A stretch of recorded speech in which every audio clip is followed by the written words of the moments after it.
तो वीडियो की शुरुआत करते हैं। वैसे मेरी ये न्यूज़ एंड अपडेट वाली वीडियो होने वाली है, तो बिना देरी के करते हैं वीडियो को स्टार्ट। कोई इंट्रो नहीं है, सीधा वीडियो पे चलते हैं। तो न्यूज़ एंड अपडेट्स की शुरुआत करते हैं। सबसे पहले आपको बताता हूँ कि मंडे नाइट रॉ को रन कौन कर रहा था, क्योंकि आपको याद होगा रेसलमेनिया के बाद की मंडे नाइट रॉ को रन किया था हमारे विंस मैकमैन ने, और वो कितनी बड़ी डिजास्टर थी ये आप हम सब जानते हैं। लेकिन फिलहाल ये वाली मंडे नाइट रॉ को रन कर रहे थे हमारे ट्रिपल एच। और वैसे भी हमारे एंडेवर ग्रुप को ये बात पता है कि विंस मैकमैन के ऊपर फैंस का कोई खास बिलीव अब बचा नहीं है। जब से रेसलमेनिया के बाद की मंडे नाइट रॉ को उन्होंने बिल्कुल खराब किया था, बेड़ा गर्क कर दिया था, उसके बाद तो फैंस का बिलीव बिल्कुल ही नहीं है विंस मैकमैन पे। तो आई होप आपको ये टॉपिक क्लियर हो गया होगा। अब बात करते हैं बियांका ब्लेयर के बारे में। बियांका ब्लेयर एक बहुत तगड़ी अचीवमेंट टच करने वाली है, और वो ये है कि वो longest reigning Raw women's champion बनने वाली हैं सिर्फ 18 दिनों में। और इससे पहले ये रिकॉर्ड था बेकी लिंच के पास। आपको याद होगा मेन इवेंट किया था रेसलमेनिया को बेकी लिंच, शार्लेट फ्लेयर और रोंडा राउजी ने, जब दोनों ही चैंपियनशिप जीत ली थी हमारी बेकी लिंच ने। तो स्मैकडाउन चैंपियनशिप तो वो जल्दी हार गई थी, लेकिन रॉ वुमेन्स चैंपियनशिप का रेन बहुत लंबा गया था, और अब बियांका ब्लेयर उसको टच करने वाली है या फिर क्रॉस भी करने वाली है। और WWE night of the champions में इस रॉ वुमेन्स चैंपियनशिप के रेन को, यानी बियांका ब्लेयर के इस मेगा रेन को भी सेलिब्रेट कर सकती है।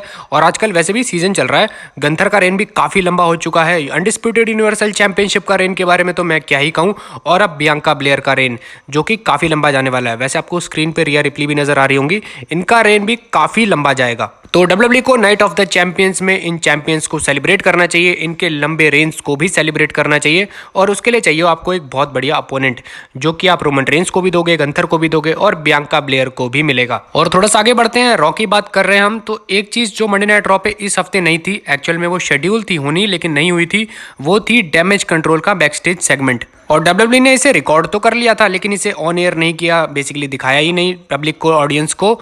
लेकिन इसके पीछे रीजन क्या हो सकता है? वेल, मुझे लगता है स्प्लिटिंग का रीजन बहुत बड़ा हो सकता है डैमेज कंट्रोल के साथ, और ये मेरा अंदाजा है। मुझे ऐसा लगता है कि डब्ल्यूडब्ल्यूई टीज स्टार्ट करने वाली थी इस बैकस्टेज सेगमेंट से कि डैमेज कंट्रोल अलग होने वाली है, लेकिन डब्ल्यूडब्ल्यूई ने शायद उसे थोड़ा पॉज कर दिया है। तो अगली मंडे नाइट रॉ पे हमें काफी हद तक चीजें क्लियर मिल जाएंगी। और अब बात करते हैं डब्ल्यूडब्ल्यूई ऑस्ट्रेलिया के बारे में। डब्ल्यूडब्ल्यूई की ऑस्ट्रेलियन फैंस के लिए बहुत बड़ी खुशखबरी आने वाली है। तो रिपोर्ट्स के अकॉर्डिंग डब्ल्यूडब्ल्यूई काफी हद तक डिस्कस कर रही है कि एक प्रीमियम इवेंट, एक बड़ा प्रीमियम इवेंट होना चाहिए ऑस्ट्रेलिया में, और नेक्स्ट ईयर ये हो सकता है। बहुत तगड़े पोटेंशियल, बहुत तगड़े चांसेस हैं। और आप लोग ये पूछोगे कि अगले साल की बात क्यों कर रहा है, अभी तो बहुत दूर है।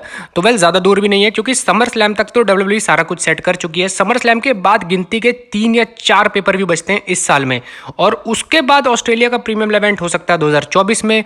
तो ये ज़्यादा दूर भी नहीं है डब्ल्यूडब्ल्यूई की मैनेजमेंट या फिर फ्यूचर के हिसाब से। तो ऑस्ट्रेलियन फैंस के लिए मज़ेदार सीन आगे होने वाला है। वेल, इंडियन फैंस के लिए कब होगा मुझे नहीं पता, कब मैं सुनूंगा एक्नॉलेज मी इंडिया में खड़े होकर रोमन रेंज को। और जो लोग मेरी बात से सहमत हैं या फिर एग्री करते हैं, तो फिर सीधा लाइक कर दो वीडियो को। जैसे जैसे चैनल ग्रो होगा, अभी तो मैं खैर इतना बड़ा नहीं हूं कि मैं कह पाऊं कि मेरी आवाज़ इतनी दूर तक जाए, मगर आप लाइक कर देते हो तो शायद मेरी आवाज़ काफ़ी दूर तक जा सकती है। और अब बात करते हैं ऑस्टिन थ्योरी और जॉन सीना के बारे में। वेल, ये थोड़ी अंदर की बात है, तो ज़रा इंटरेस्टिंग हो सकती है। ऑस्टिन थ्योरी जॉन सीना के सामने जाने से पहले काफ़ी ज़्यादा टेंशन में थे, और उनकी टेंशन कुछ सुपरस्टार ने और बढ़ा भी दी थी। बताता हूँ कैसे। तो जॉन सीना के साथ प्रोमो सेगमेंट था ऑस्टिन थ्योरी का, जो कि रेसलमेनिया का बिल्डअप के दौरान का प्रोमो सेगमेंट था। लेकिन इस प्रोमो सेगमेंट से पहले उनको मिल गए 2 लौंडे, बेसिकली मिज और बैरन कॉर्बिन, और इन दोनों ने मिलकर ऑस्टिन थ्योरी को ये कहा कि अब तो तुम जॉन सीना के सामने आने वाले हो, तैयार हो जाओ, क्योंकि तुम बहुत बुरा जाने वाले हो, क्योंकि माइक्रोफोन में जॉन सीना से बेहतर कोई भी नहीं है। और उन्होंने ये भी कहा कि ये जो सारे बैड गाइज थे, बैरन कॉर्बिन और मिज, जो कि यूजुअली टेलीविजन पे बैड गाइज बन के आते हैं, उन्होंने मुझे काफ़ी ज़्यादा नर्वस कर दिया था। लेकिन मैं फिर हुआ ठीक, मैंने खुद को प्रिपेयर किया, मैंने अपने शेड्स पहने, मैंने अपने स्नीकर्स पहने, और मैं उतर गया मैदान में, और मुझे सिर्फ वहाँ पे ट्रैश बोलना था, अपने आप को प्रूफ करना था, जो कि मैंने करके दिखाया। और वैसे मुझे याद आ रहा है, ये प्रोमो सेगमेंट में जॉन सीना ने ठीक ठाक छील दी थी हमारे ऑस्टिन थ्योरी की। और ऑस्टिन थ्योरी ऐसा भी नहीं था, बिल्कुल ही कमज़ोर नज़र आ रहे थे, काफ़ी हद तक उन्होंने एक दम भी दिखाया था इस प्रोमो सेगमेंट में। तो ये चीज़ें होती रहती हैं, पीछे से कोई जैक लगाने वाले अगर मिल जाएं तो। और अब बात करते हैं लोगन पॉल के बारे में।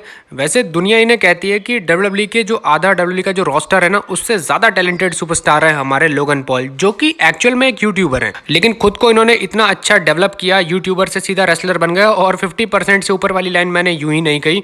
तो इनकी तारीफ ना करना हमारे काम के साथ बेईमानी होगी। तो अब आते हैं सीधा टॉपिक पे, मुद्दे पे। बात क्या है? तो बात यह है कि हमारे जो वरिष्ठ पत्रकार हैं, यानी कि स्पोर्ट्स जर्नलिस्ट हैं हमारे, सैम रॉबर्ट्स, उनका कहना यह है कि लोगन पॉल एक बहुत बड़े कंटेंडर हैं इस साल की मनी इन द बैंक को जीतने के लिए। और सैम रॉबर्ट्स का ये भी कहना है कि मतलब जब भी ये मनी इन द बैंक को जीतेंगे तो ये क्राउड को इतना हॉस्टेज कर देंगे कि डब्ल्यूडब्ल्यूई को एंड में यही करना पड़ेगा कि कैश इन करवाएं और डब्ल्यूडब्ल्यूई चैंपियन लोगन पॉल को बनाया जाए। तो अब काफी ज्यादा इंटरेस्टिंग होते जा रहा है मामला, क्योंकि एलए नाइट का भी नाम इस समय टॉप पे चल रहा है जो मनी इन द बैंक को जीत सकते हैं इस साल। लोगन पॉल का नाम भी चलना शुरू हो गया है। और आपके मन में कौन कौन से नाम हैं जो इस साल मनी इन द बैंक को जीत सकते हैं? कमेंट सेक्शन आप सबके लिए खुला हुआ है। और अब बात करते हैं ब्रॉन्सन रीड के बारे में।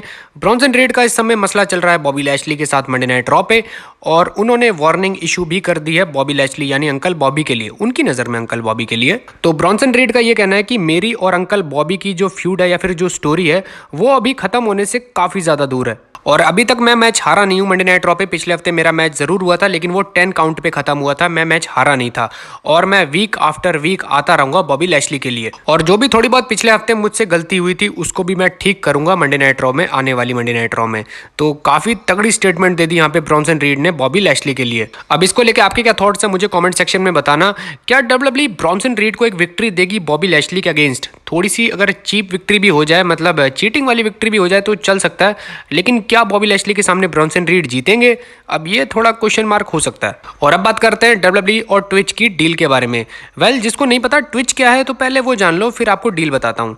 तो ट्विच एक लाइव स्ट्रीमिंग गेमिंग प्लेटफॉर्म है जहाँ पे बहुत ही नोन पर्सन, बहुत ही सेलिब्रिटीज, डब्ल्यूडब्ल्यूई के सुपरस्टार, फिल्म स्टार या बहुत सारे ऐसे लोग भी जो गेमिंग को अपना जुनून मानते हैं, जो गेमिंग से पैसा कमाना चाहते हैं, वो ट्विच पे आते हैं। और वैसे ट्विच के यूजर बताऊं तो पर डे ट्विच के यूजर हैं 30 मिलियन। और आपको पता है गेमिंग के बहुत बहुत बड़े बड़े दीवाने लोग पड़े हैं, जिसमें से हमारे डब्ल्यूडब्ल्यूई के सुपरस्टार भी हैं जो पहले ट्विच पे आया करते थे, लेकिन 2020 या 21 के दौरान उनको बैन भी कर दिया गया था ट्विच से। और ये बैन ट्विच ने नहीं लगाया था, ये डब्ल्यूडब्ल्यूई ने ही लगाया था। डब्ल्यूडब्ल्यूई नहीं चाहती थी कि उनके सुपरस्टार, उनकी प्राइवेट प्रॉपर्टी किसी थर्ड प्लेटफॉर्म पे जाके लाइव स्ट्रीमिंग वगैरह करे, बातें करे, फैन से इंटरेक्ट करे। और फाइनली अब 2 साल बाद, उस बैन लगने के 2 साल बाद, डब्ल्यूडब्ल्यूई और ट्विच ने फाइनली एक डील कर ली है जिसमें कि डब्ल्यूडब्ल्यूई सुपरस्टार को अलाउ किया जाएगा ट्विच में स्ट्रीमिंग करने के लिए बिना कोई रिस्ट्रिक्शंस के साथ। और डब्ल्यूडब्ल्यूई सुपरस्टार इस स्ट्रीमिंग की अर्निंग्स का एक बड़ा शेयर अपने पास रखेंगे, दूसरा बड़ा शेयर जाएगा ट्विच के पास, और लास्ट का जो थोड़ा बहुत शेयर बचेगा वो जाएगा डब्ल्यूडब्ल्यूई के पास। तो आप इसे मनी शेयरिंग फॉर्मूला या फिर अर्निंग शेयरिंग फॉर्मूला कह सकते हो, कुछ भी कह सकते हो,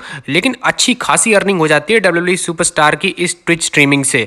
मतलब $मिलियन ऑफ डॉलर कमाते हैं जो टॉप लोग होते हैं ट्विच में, नंबर 1 नंबर 2 की बात कर रहा हूँ, लेकिन डब्ल्यूडब्ल्यूई सुपरस्टार भी ठीक ठाक अर्न कर लेते हैं इससे। तो इसी नोट के साथ करते हैं वीडियो को समाप्त। ये थी मेरी आज की वीडियो। प्लीज चैनल को सब्सक्राइब कर दो, लाइक कर दो और कर दो शेयर।